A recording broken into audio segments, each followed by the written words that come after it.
afternoon, good morning, good evening, depending on where you are when you're listening to this.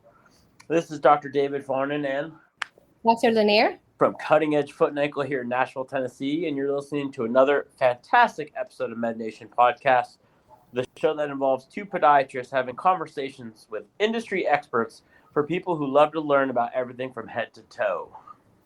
Today, we invited Dr. Saysoukha, another fantastic foot and ankle surgeon, to our podcast. Welcome to MedNation, Dr. Saysoukha. Thank you. I'm super excited to be on this podcast, and I've definitely tuned into a few episodes that y'all have had. Awesome. Well, thank you for listening as well. And before we start our conversation with you, please introduce yourself and tell us a little bit about yourself with the audience. Well, I'm Vilayvanh Saysoukha. I was born in Nashville, grew up in Smyrna, Tennessee. Go Bulldogs. I did my undergraduate degree in biology with honors and pre-med at the University of Memphis. Then I went on to move to South Florida in Miami, where I got my master's degree in biomedical science and then did podiatry school there. I did my 3-year surgical residency in Margate, Florida at Northwest Medical Center with Dr. Alan McGill, who's pretty... that guy's awesome. Pretty Sorry famous. to interrupt you. Definitely a great surgeon and a great guy. Then I did a mini dermatopathology fellowship with Baco Diagnostics in Georgia. After that, I joined a small private practice in Murfreesboro, Tennessee, and was there for about 3 years. And then I decided to leave them and do my own thing. That's great. So you worked for a private practice for 3 years, and now you're working on your own as a private clinic for 10 months or so. How do you feel?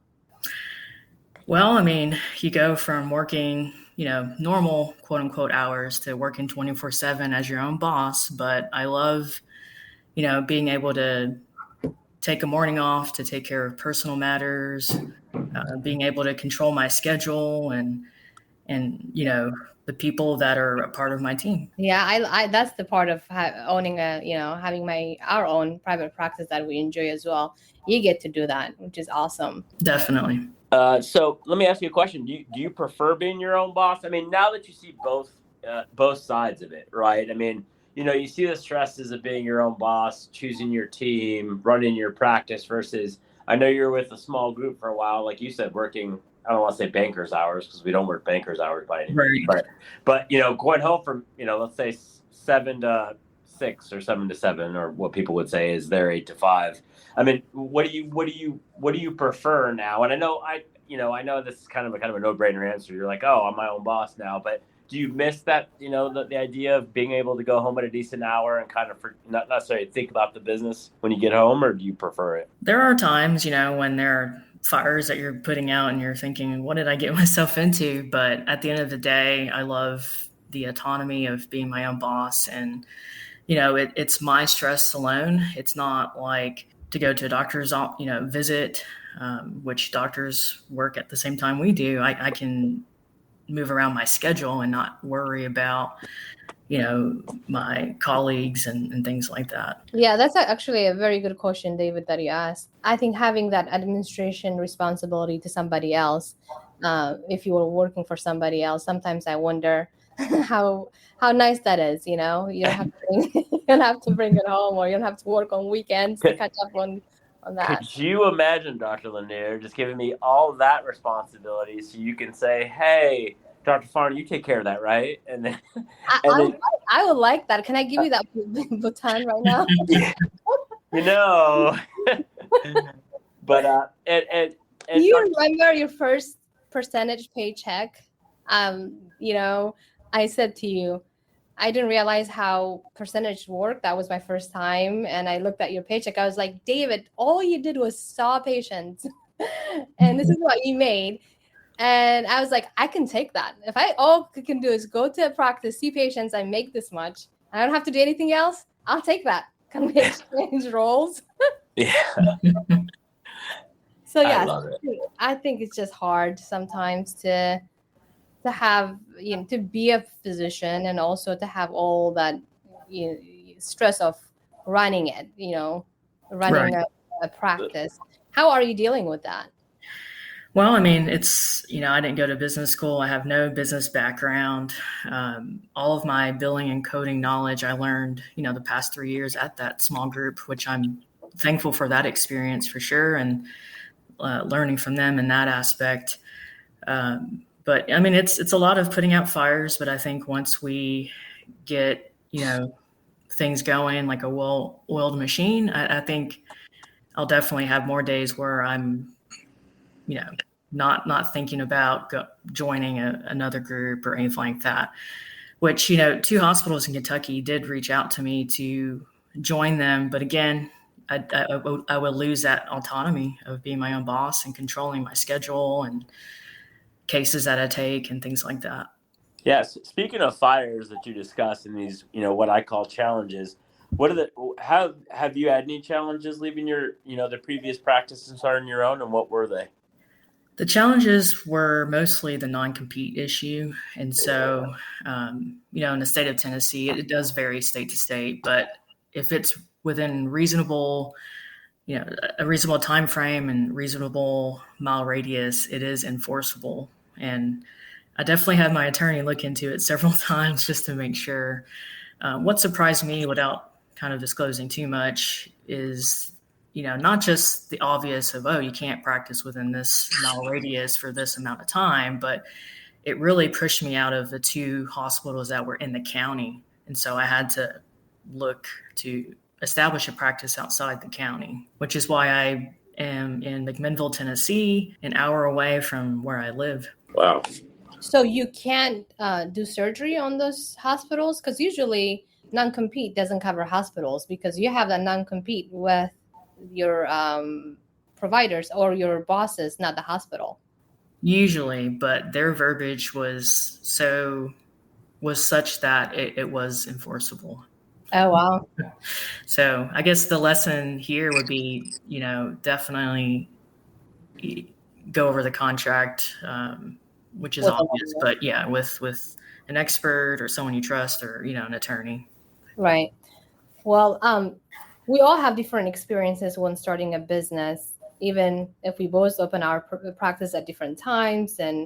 But I'm interested to learn about your journey. What made you decide to say, okay, I'm going to start working for myself now? Well, I got to the point where, I wasn't seeing as many patients as I knew I could. But also, really what kind of made me rethink everything was during the pandemic. In the very beginning, March of 2020, I got laid off. And so, as a well-trained and very driven specialist, I just never thought that I would have job insecurity, basically. And honestly, I had to draw unemployment, and it was just a big kind of moment in my career where I said, the only way I can have job security is to be my own boss. I think I remember we talked about it during that time when you were going through that.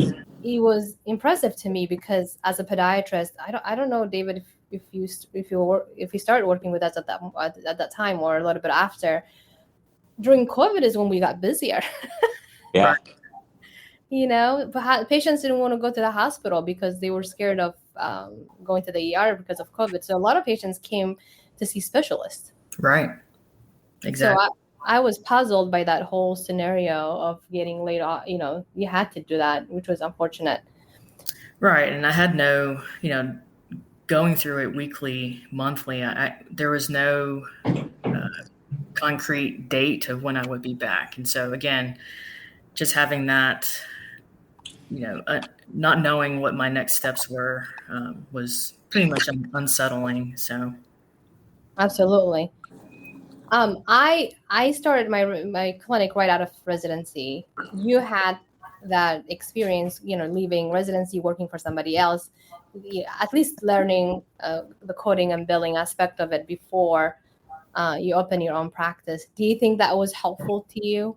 100%, because I think most residencies, at least during the time I was a resident, I did make sure to spend time in the office and clinic to work up, non-surgical patients or even see pre-op and post-op patients. But my last year of residency, I tried to learn the, basic ICD at the time, 9 codes. Now it's 10.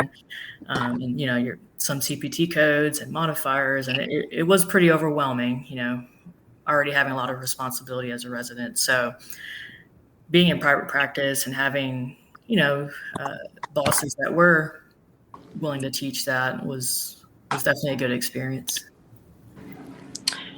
So tell us a little bit, I'm gonna talk a little bit about your practice now.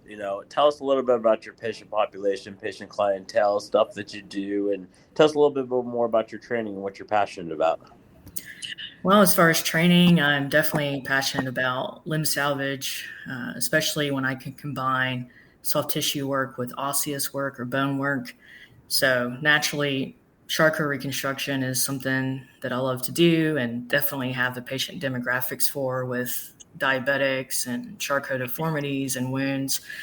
Being out in the rural area, I'm surprised, honestly, at how much pathology I see compared to, Murfreesboro, more of a suburb type town. We also see patients, for example, earlier this week, I had a patient who specifically wanted minimally invasive bunion surgery, and that patient drove 4 hours since I was the closest one that she could find, which I think it's cool. So just having really the mix of what our profession offers, anything from your hammer toes and bunions and flat foot reconstructions to, your diabetic foot and crazy deformities that I didn't really see often in Murfreesboro. Nice. I've seen some of your work with the MIS bunionectomies. You and I use the same system, and I just want to say good job. It looks really good, by the way. Thank you.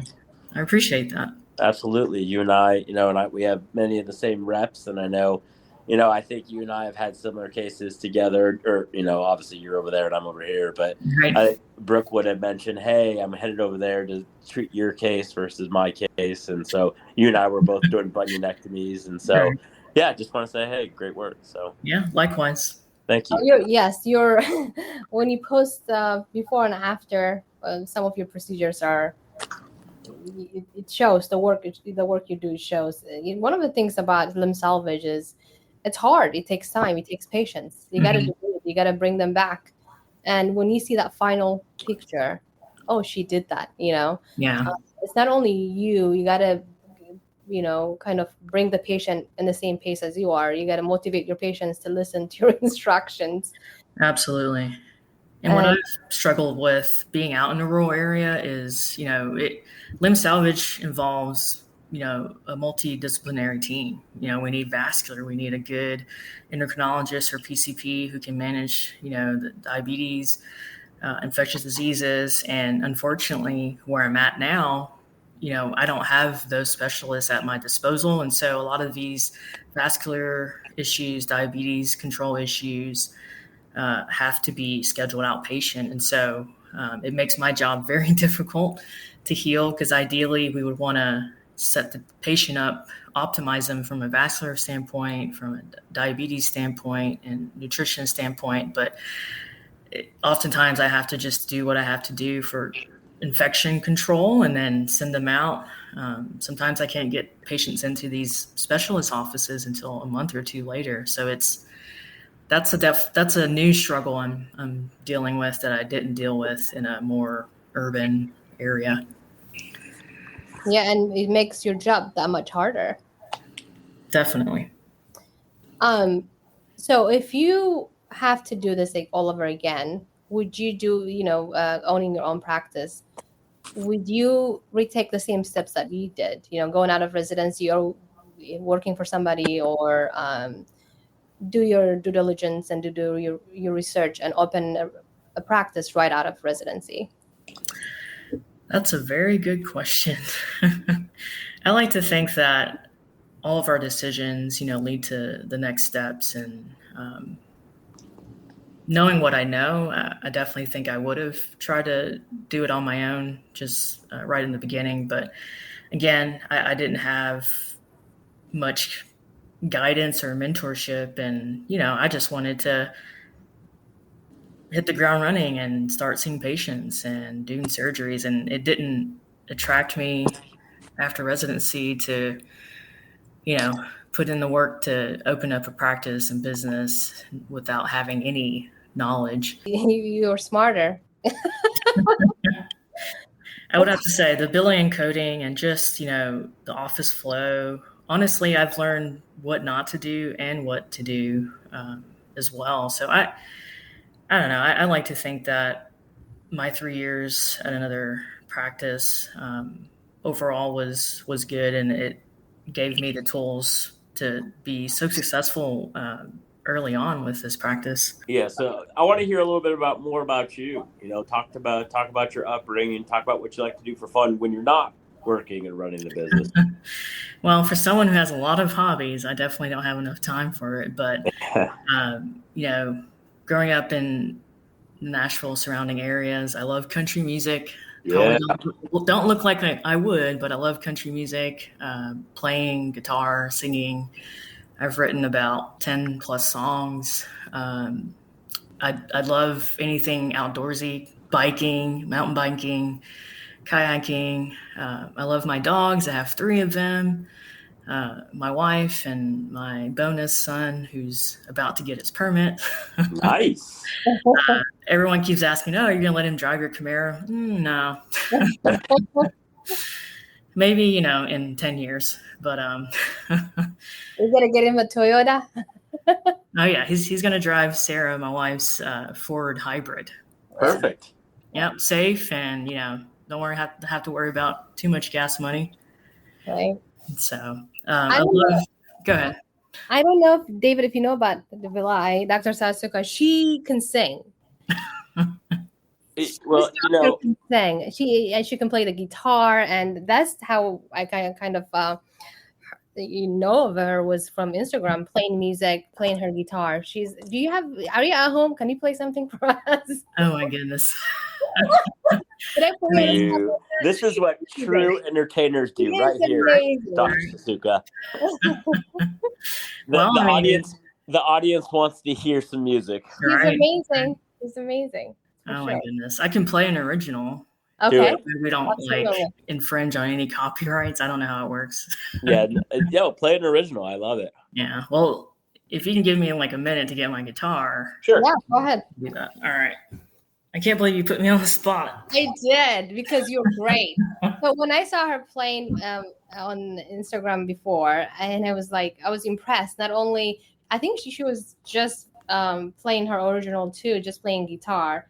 And I saw her work. She's a perfect package. She's a country singer and in the country in Tennessee, and she's a great surgeon. I got to be friends with her. It seems like everybody sings in Tennessee, right? Literally. I mean, we've seen patients, both you and I, that just come in. I'm like, what do you do? They're like, oh, I fix air conditionings by day and I'm a singer by night. I'm like, oh, whoa. You got to do it. I think Alexandria might be that direction. Well, yeah, but she's actually a talented singer, though. Yeah, she's not like you, right? No, she actually has talent. I'm good at lip singing, though. So I'm a rock star lip singer. Yeah, I've seen your reels and your TikToks. Thank you. See, the fact that you even say that I'm talented in lip singing, it's like the look of a rock star. It's there you go. Thank you. You got something there, David. Now it's Vilay's time. Okay. All right. I literally don't even have calluses on my fingers anymore from playing, so we'll just wing it. I guess we'll wing it. So this is a song I wrote more than 10 years ago. Honestly, I would love for it to get into the right hands and become a single, and I can just, make royalties. I don't really care to be famous. So this is called Only Heartache.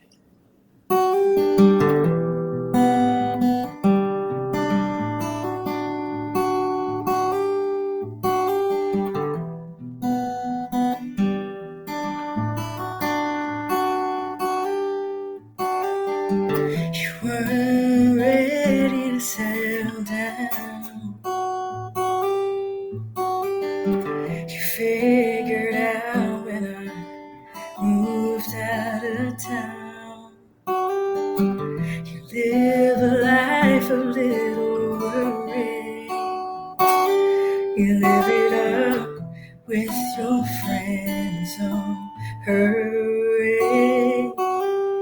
Only heartbreak,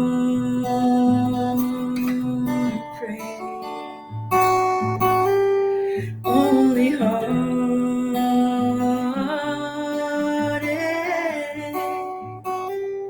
Why'd you have to leave me hanging on? Why did your love linger on? Why did you give up? Or wasn't it enough to give you all of my love? But you left me with heartache, only heartache.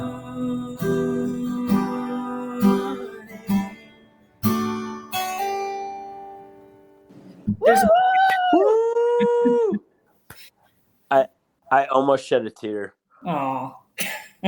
It was beautiful, though. It was beautiful. It was beautiful. Only in Nashville. Only Nashvillians can do this. Right.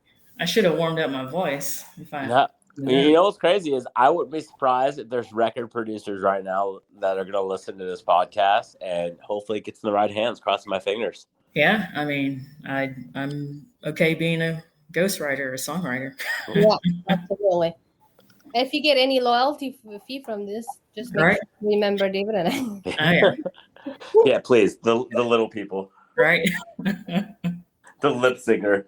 The lip singer. There you go. Maybe I'll be in the video. Let's do it. So what is for you in the future, Vilay? Well, you know, my practice is called Premier Foot and Ankle Centers, plural, of Tennessee, and I'm hoping I can continue to expand and, you know, hire great people to continue to be on the team, and really looking to expand in areas where, you know, there's really no podiatrists around, or, you know, not kind of like where I'm at now, like the really needed populations, underserved and things like that. I do want to come back to my hometown, so I just got one more year to tough it out. Do you have any advice for people looking to start their own business, you know, young podiatry residents? Yes, it's really, really scary. But honestly, if we can do it, you know, you can do it. You just got to find someone who's willing to mentor you. Speaking of Instagram and social media, you know, Dr. Mercado up in New Jersey, we kind of became friends on Instagram. I saw that she was opening up practice and other locations, and I've reached out to you, Dr. Lanier, on advice, and just having, you know, supportive people around you, both in the industry and outside of industry. During my 3 years in a small private practice, I became good, you know, colleagues with an orthopedic surgeon out here in McMinnville. And that's kind of how I got the lay of the land too. And it started off with him just referring me cases. And now there's 2 orthos in town, and they really don't like foot and ankle. So I've really picked a good spot as well. Location is key. Having the proper support is key, and just trying to educate yourself and learn as much as you can this last, you know, year of residency or wherever you are in your training. Well said. And also for you, let's talk about you in terms of, what do you wake up every morning? Is there a mantra you live by or a quote you live by for our subscribers out there that motivates you? Very good question. Honestly, some days are hard to get out of bed since I drive 2 hours every day, but just what keeps me going is knowing that I do make a difference, even with those stubborn patients. You know, you got to be their advocate. But my mantra really is just, it's a new day. Yeah, there might have been some wins or some losses yesterday, but it's a new day, and we just keep moving forward. I love that. That's a good statement to live by. Yeah. Thank you so much, Vilay. I know you took your time to be here with us, to talk to us, to even sing for us. Yeah, that was a pleasant surprise. That was definitely spontaneous. I love it. If there was a tip jar, guys, I mean, there are tips by all means. I mean, Hey, it would go to you guys. You're doing a wonderful thing here with. You can tell us your Venmo. He can Venmo. But no, it's been a true pleasure, and I think what you're doing is great for our profession in general, but also, you know, as a Tennessean representing Nashville and things like that. Yeah, I think it's great what y'all are doing. And thank you for listening to another wonderful Med Nation podcast with your host, Dr. David Farnen and Dr. Lanier. We hope you enjoyed our conversation with Dr. Saysoukha. If you want to hear more conversations like this, join us for our next episode. As always, you can head over to the Apple Podcasts and Spotify to hear more episodes like this. If you have any questions for Dr. Saysoukha and us, check out the links in the description below, and feel free to email us and connect. Thank you all for listening to this episode, and see you guys all next time. See you next time.